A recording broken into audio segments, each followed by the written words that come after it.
One. Subscribe করুন, bell বাটনে click করুন।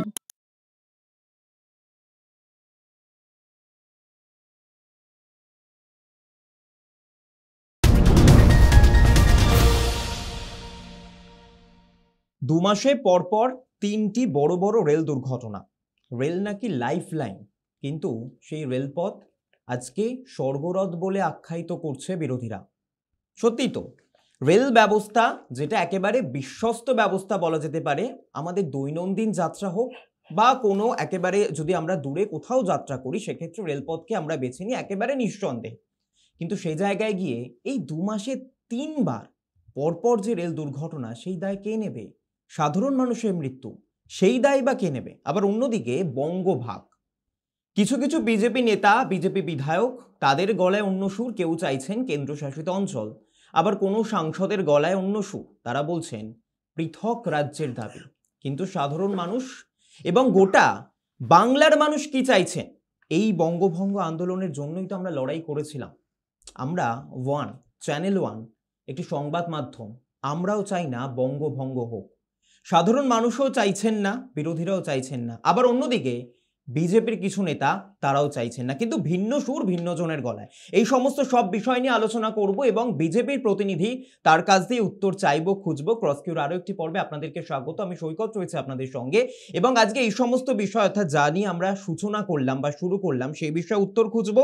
বিজেপি মুখপাত্র তথা আইনজীবী অমলেন্দু বিকাশ দত্ত প্রথমবার আমাদের সঙ্গে উপস্থিত রয়েছেন। অমলেন্দু দাকে স্বাগত ওয়ানে।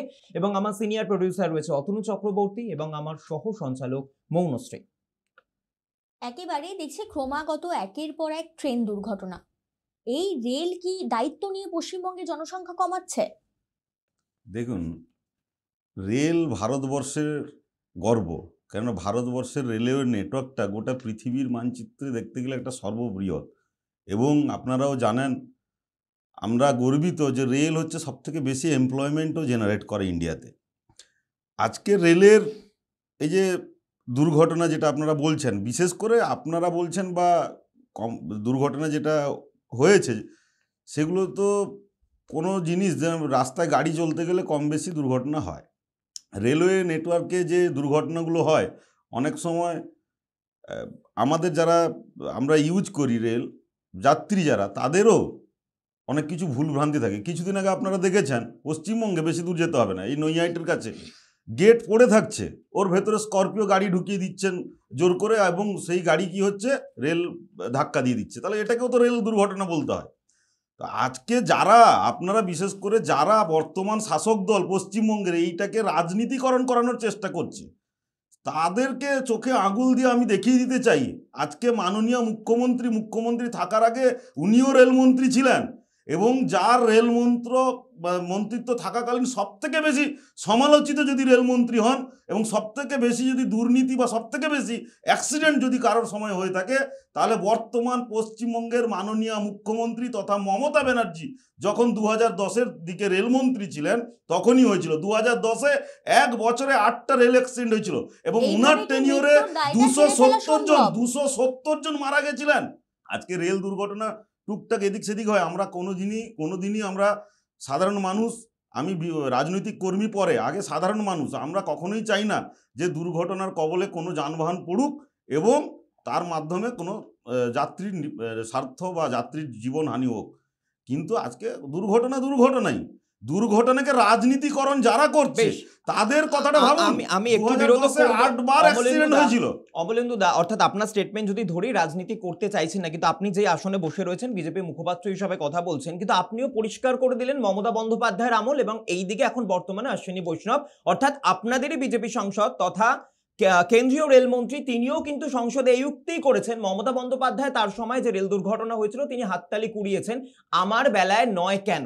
আবার কখনো রেল দুর্ঘটনার কথা না বলে সংসদে তিনি বুলেট ট্রেনের কথার এক প্রস্ত আলোচনা করছেন। সাধারণ মানুষ তো প্রশ্ন করবেই, তার আমলেই তো করমণ্ডল এক্সপ্রেসে দুর্ঘটনা আমরা দেখলাম গত বছরে। তারপর এই বছরে মমতা ব্যানার্জির আমলে আপনারা জানেন 2010-এ 8খানা অ্যাক্সিডেন্ট হয়েছিল। জানুয়ারি মাসে শুধু 4খানা অ্যাক্সিডেন্ট হয়েছিল। মে মাসের 28 তারিখে জ্ঞানেশ্বরী এক্সপ্রেসে, যে আমাদের বেশি দূর যেতে হবে না, মেদিনীপুরেই কি ঘটনা ঘটেছিল, সাধারণ মানুষের এখনো দগদগে আছে। এই যে ঝাড়খণ্ডে যে অ্যাক্সিডেন্টটা হলো, সেটা কোনো পাথরের নয়, লাইনের ওপরে মালগাড়ি ছিল, ট্রেনটা সিগন্যাল দেখলো না বা ছিল না, হোয়াট এভার, ট্রেনটা এসে মালগাড়িটাকে মেরে একটা এত বড় অ্যাক্সিডেন্ট হলো, দায় কার?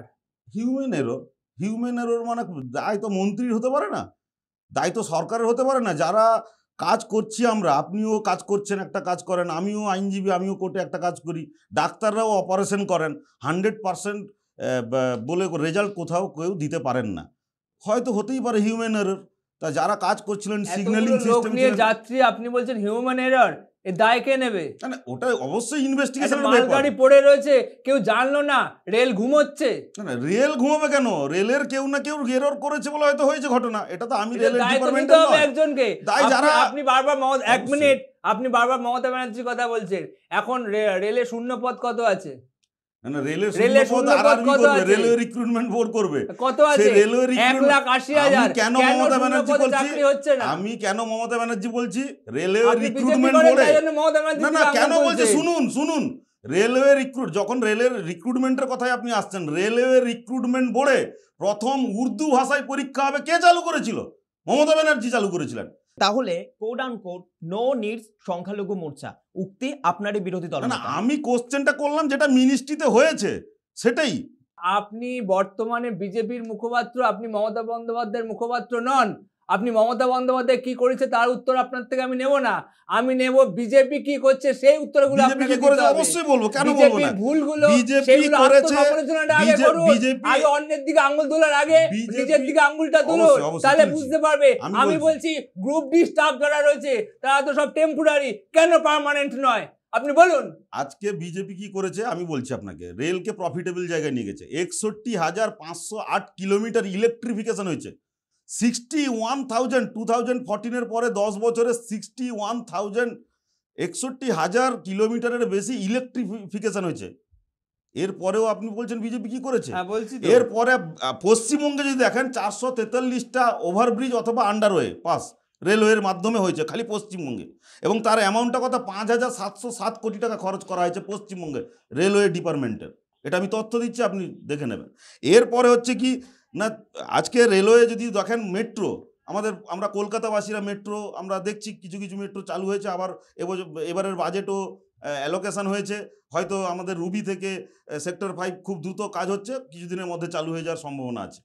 আজকে আপনারা 697 কিলোমিটার মেট্রো এক্সটেন্ড হয়েছে এই গত 10 বছরে, 697 কিলোমিটার। 2014-তে যেখানে মেট্রো ছিল 248 কিলোমিটার, সেটা এখন 2024-এ 945 কিলোমিটার মেট্রো রান করছে। তাই এগুলোকে বলুন কি করেছে, মানে আজকে বন্দে ভারতের মতন আধুনিক রেল, আপনারা জানেন রেলের সামনে দাঁড়ালে অটোমেটিক গেট খুলে যাচ্ছে, গেটের সামনে দাঁড়ালে এরকম বিশ্বমানের পরিষেবা চালু হয়েছে। ট্রেনে উঠে যাত্রী নিরাপত্তা নেই, যাত্রী বুঝতেই পারছে না তারা আদৌ দাদা, যে গন্তব্যস্থলে বাড়ির পৌঁছাবে লোকগুলো কিনা। যে বাড়ির লোকগুলো মারা যাচ্ছে সেই পরিবারকে বলতে পারবেন তো কথাগুলো? আপনারা বলছেন, আপনার লজ্জা হচ্ছে না? মেট্রোতে কি করেছে, এক একটা পরিবার লোক হারাচ্ছে, আপনারা একটা করে কবজ তাবিজ এসব হাবিজাবি বলে দিন কাটাচ্ছেন। অবশ্যই আপনার কথাটা আমি খুবই মানে হৃদয় থেকে নিলাম, প্রত্যেকটা মৃত্যুই দুঃখজনক। আত্মসমালোচনা করা দরকার। দিলীপ ঘোষ থেকে অর্জুন সিং, আপনাদের দলের শীর্ষস্তরের নেতারা তারাই তো বলছে আত্মসমালোচনাটা হওয়া দরকার ছিল, নাহলে এই ফলাফলটা হতো না 2024-এ। ভারতবর্ষের স্বাধীনতার পরে এমন কোনো একটি দল ভারতীয় রাজনীতিতে বর্তমান ভারতবর্ষের শুধু নয় গোটা পৃথিবীর ইতিহাসে ভারতীয় জনতা পার্টি আছে, যে স্বাধীনতার পরে যে দল গঠন হওয়ার পরে আজকে এতগুলো রাজ্যে সুশাসন দিচ্ছে। আমাদের দলের মধ্যে গণতন্ত্র আছে বলে এত কিছু হতে পারে। তো আমাদের দলের যারা বলেছেন বয়োজ্যেষ্ঠ, যে দিলীপ দা বলুন বা অর্জুন বাবু বলুন, ওনারা আমার থেকে আমি মনে করি রাজনীতিতে অনেক অভিজ্ঞ এবং অনেক বড় মাপের নেতা। ওনাদের কথার কোনো আমি মানে উত্তর দেওয়ার আমার ওই ধৃষ্টতা নেই, কিন্তু একটা কথা বলবো, আমাদের দলে গণতন্ত্র আছে। দলে সমালোচনা বা আলোচনা বা কারোর বক্তব্য কেউ রাখতে পারেন, উনিও রেখেছেন, ওনারা রেখেছেন, এটাই তো সবথেকে ভালো। আমরা এই বিষয় নিয়ে আলোচনা করব, দ্রুত বিরতিতে যাব। তবে তার আগে, বিরতিতে যাওয়ার আগে একটা ছোট্ট প্রশ্ন আপনার কাছে আমি রাখবো।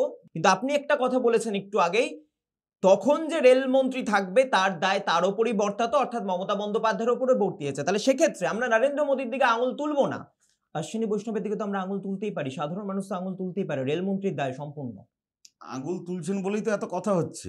অবশ্যই উনি নিঃসন্দেহে উনার বক্তব্য উনি রাখবেন।